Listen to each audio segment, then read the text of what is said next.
Morning everybody. So it's 5:30 on a Monday morning.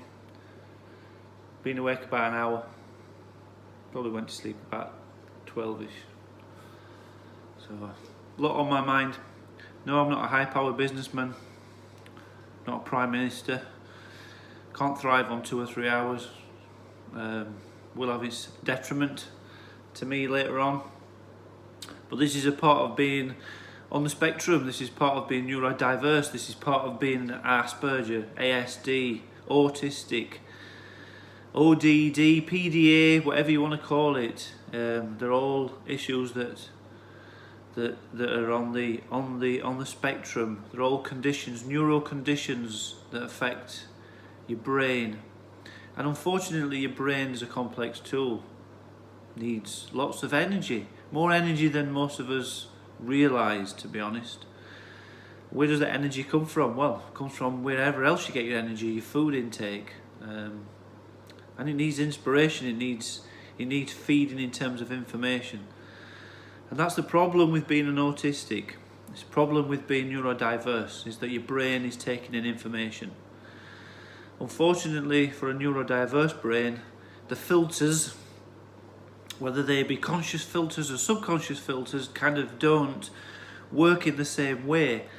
So for a neurodiverse person, the smallest of sounds, the most irritating of sounds just kind of repeat and replay, and they're very much a distraction.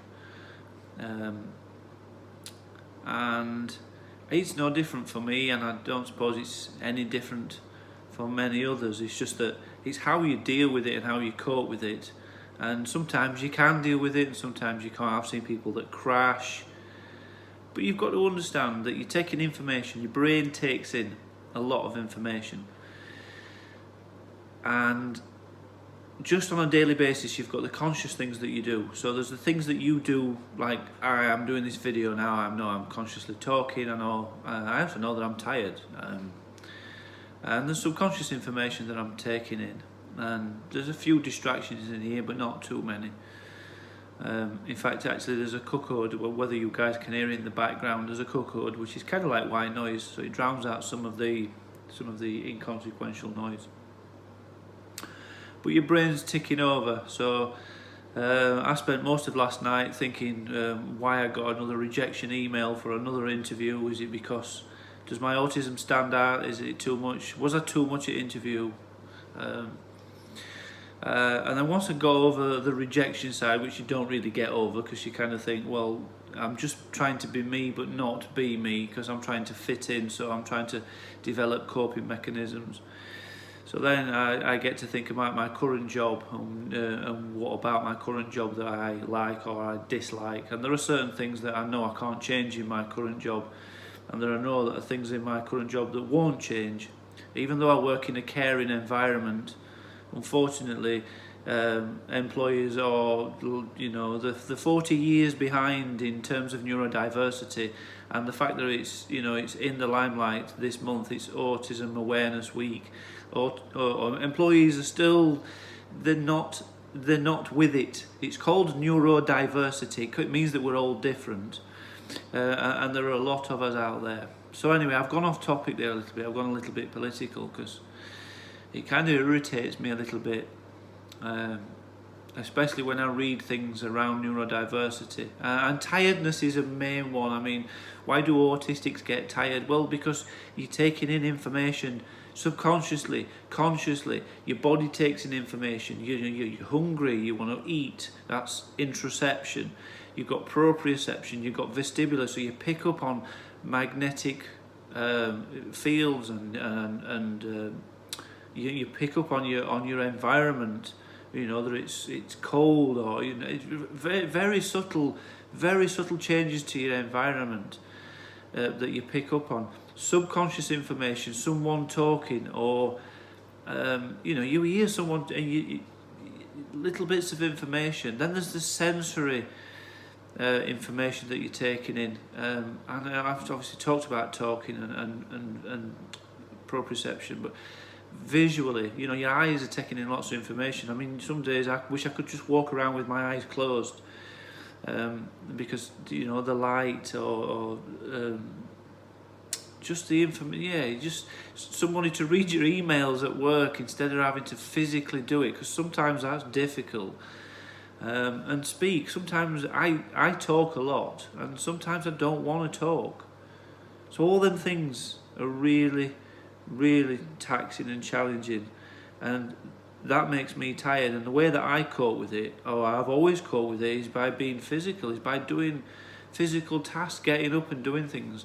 So I've always challenged and fought the tiredness. And unfortunately, as you get older, that's more and more difficult, because, you know, you can't do what you used to be able to do at 25. You know, my God, you're nearly 50. You know, you need to slow down. And I fight. I deny that my body, my brain is saying that. You know, I deny that. I get up and I do something, and that requires lots of energy. So it's probably the reason why I'm so slim. But that's the way I deal with it. I try and sleep, but I can't. From being a teenager and being able to sleep sort of 10 and 12 hours, you know, nights sort of between 4 and 6. You know, on a good night I might get 8.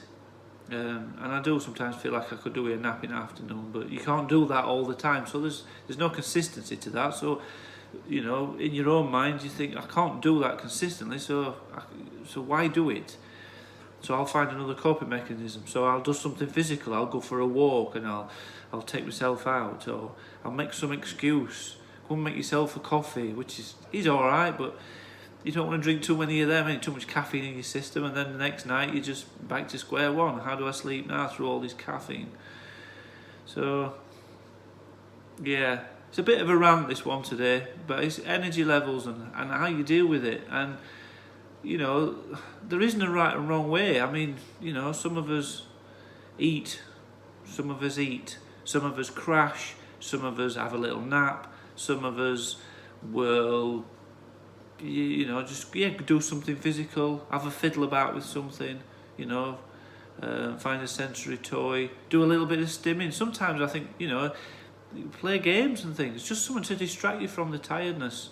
And yeah, and the reasons why you're tired is because your brain's so active. The brain is, an autistic brain is just on the go, and you just want to escape. Sometimes you just want to switch off. You just want that off button, and there is none. And I've never found a way to sort of escape totally.